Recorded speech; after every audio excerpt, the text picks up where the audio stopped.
I hate the smell of cigarettes. The idea of inhaling a carcinogen 100 or more times a day is utterly illogical to me. Hell, like many of you, my own parents used to smoke inside the house when I was a child before quitting for good. Their excuse for being terrible influences and all-around horrible people is always the same. "We didn't know any better back then," said my mother in her annoyingly sweet voice. "Nobody knew it was bad for you just yet," my father would chime in. My response was usually accompanied with an incredulous expression and unnaturally wide eyes. "It's smoke, guys," I'd say in the same tone I would use if I were speaking to toddlers. "We've always known that smoke is bad for you. That's why when your house is on fire, they don't tell you to stand tall and enjoy the aroma with deep breaths. You know, I swear, sometimes it's difficult to tell from the outside looking in who the parents are in this situation. Then again, I'm known to everyone who's acquainted with me as the responsible one. Ever since I was a child, I could be found on the outskirts of whatever group I was hanging out with at the time, warning them about the dangers of everything from climbing fences to throwing snowballs. Could have been ice in them, you know?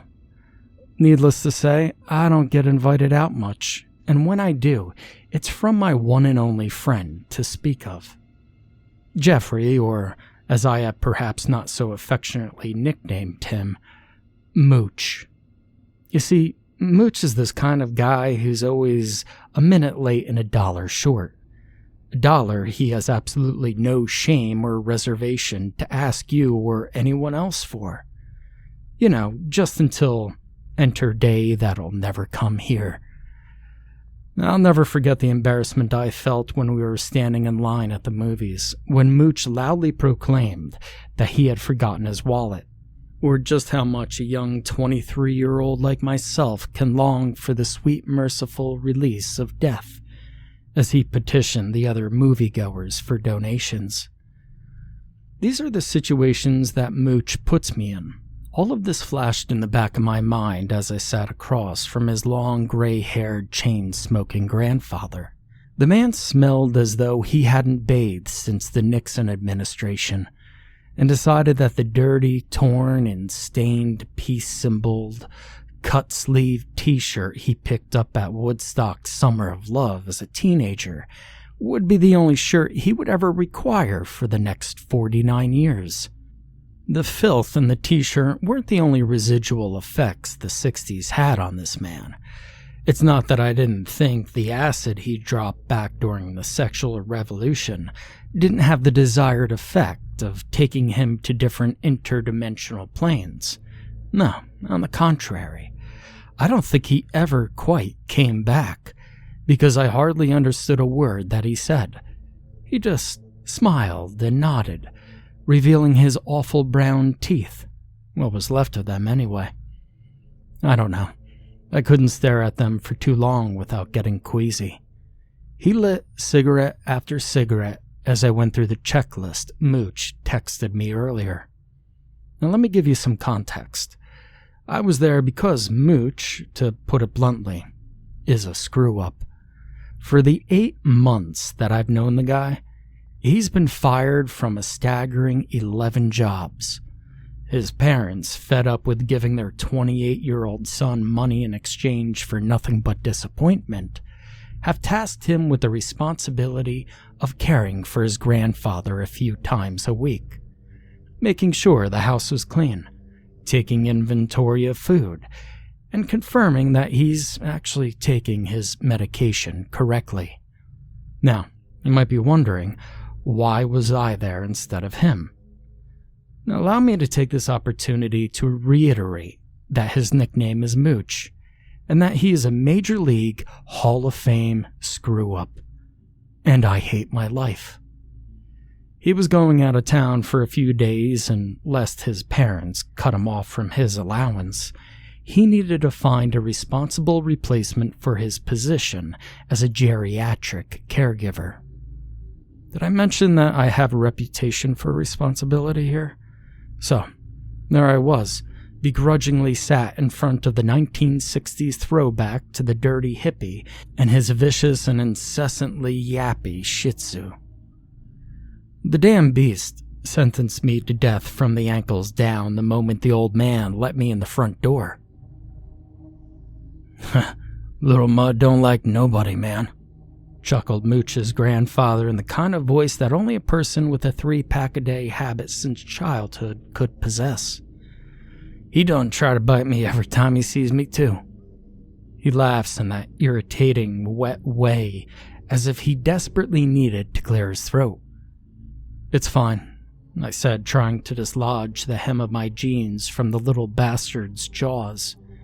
Come on now, man, shoo, the old man said almost unintelligibly as he bent over to pick up the hellhound, when with incredible speed, it released me and snapped back at him. The old man howled with a bronchitis-like laughter as he withdrew his hand. The Shih Tzu scurried away and parked himself in front of a closed door next to the open kitchen, in what I could only assume was an office or a storage closet. Looking at us, his mind willing us dead with its cold little black eyes. I made a mental note to avoid the hell out of that dog. The old man made a noise that this time my brain couldn't decipher. Excuse me? I said, pointing to my right ear. Coffee? He repeated, while striking a matchstick and bringing it to his lips where a fresh cigarette dangled. No, thank you, I said, rejecting his offer. I can't stay long, I just need to go over this checklist that Jeffrey left me while he's away. I continued while pulling out my phone. Then I'll just head on out. The old man took a ridiculously long haul of his cigarette and sat down at the kitchen table, smiling and nodding while exhaling. The smoke passed over his face through his oily gray hair. His eyes were barely visible as they fixed on me. It took me well under 15 minutes to get everything I needed completed, and in that time frame, the old man lit and put out 5 of his cigarettes. I knew because I counted each and every match strike. The house was so thick with smoke, it made my eyes sting. The appearance of the house, in contrast to the hippie, was remarkably organized, though. Everything labeled and clean, the smell of pine sol fighting a losing battle with the tobacco. I made my way to the white fridge where a notepad stuck magnetically to the freezer door. I jotted down my name, phone number, and address for the old man, and I told him if he needed anything while Mooch was away, not to hesitate to call me. He lit his 6th cigarette with his seemingly limitless supply of matchsticks and got up from his seat, which awakened Hell's most valued canine with a brand new fit of barking. He made his way to me, and with every step he took which brought him closer, I realized for the first time just how large this old hippie actually is. His face engulfed in smoke again with every puff of his cigarette, maximizing his intimidation. I froze with my back against the fridge as the old man reached his hand out past my head to the notepad, removing it from the smooth metallic surface. He clapped me on the shoulder and smiled as he towered over me, reeking of sweat and smoke, and he said, "I like you, boy." "I like you too, sir," I squeaked pitifully. Sidestepping the man, I picked up my coat from the hook beside the exit. A picture of Mooch smiling like a jackass in his high school graduation photo hung above it. I turned the knob on the front door and I closed it behind me. I hesitantly looked back while I made my way to my mother's Mazda to see the old man in the window watching me, while holding the piece of paper next to his head, grinning and pointing to it and giving me the thumbs up. I genuinely laughed and gave him the gesture back with a smile from ear to ear. I mean, he's a little kooky, sure, but all in all, he's a pretty cool old man. I was already on the highway on my way back home when I decided to call Mooch and let him know that everything went well. "What's up, man?" he answered. "Nothing, Mooch. I was just calling to say I went to your grandfather's place and I did everything on your checklist. God, I hate when you call me like that." I could almost feel him rolling his eyes. "When the shoe fits, Mooch," I chuckled. "No, seriously, man, I do appreciate it. I owe you one," he said. "Well, you owe me a new pair of jeans is what you owe me," I corrected him. "Your grandfather's demon dog sunk its little teeth right through my pants." He cackled out laughing. "Knuckles bit you? What the hell did you do to him?" he snorted. "I didn't do anything but exist. The thing's psychotic," I shot back. The howls of laughter from him through the phone continued. Then I damn near hung up on him. "Oh, and you could have warned me about all the damn smoke." "Huh, what smoke?" Mooch said, still chuckling.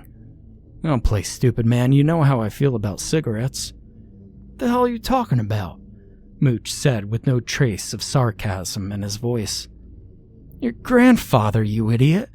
You know the old giant guy with the long hair and the screwed-up teeth?" I said, trying to bring back some of his laughter, pausing to give him the opportunity to explain that if I had known beforehand about the lung cancer that I would surely get from just stepping inside the place, I would have not agreed to go. But there was dead silence on the line. "Come on, Mooch, screw off, it's alright, there's no stress." "Yeah, but my grandfather doesn't smoke," he said quietly. "What house did you end up going to?" For a moment, I thought I had screwed up the address. But thinking back, I remembered Mooch's stupid, smiling graduation picture, and I relayed that information back to him. "You have to call the fucking cops," Mooch shrieked, making my blood run cold. "That's not my grandfather." Fast forward 6 hours, and I was sitting in the police station, ears ringing as if a grenade had just detonated next to my skull. Cops were explaining something to me I couldn't quite make out in my sudden trance. They found Mooch's grandfather dead behind the closed door that Snuggles had faithfully guarded, tied to a chair with a plastic bag fastened securely with tape around his bald head. The hippie, nowhere in sight. Now, I don't remember being given the okay to leave the police station, let alone the drive back to my home. I opened my front door and headed straight for my bedroom. If I'd been more alert, I may have noticed it was unlocked. If I wasn't so dazed, I might have seen my parents tied back to back in the living room with their own respective bags fastened to their heads. If I hadn't been so stunned, I would have smelled the cigarette smoke before hearing the strike of a matchstick.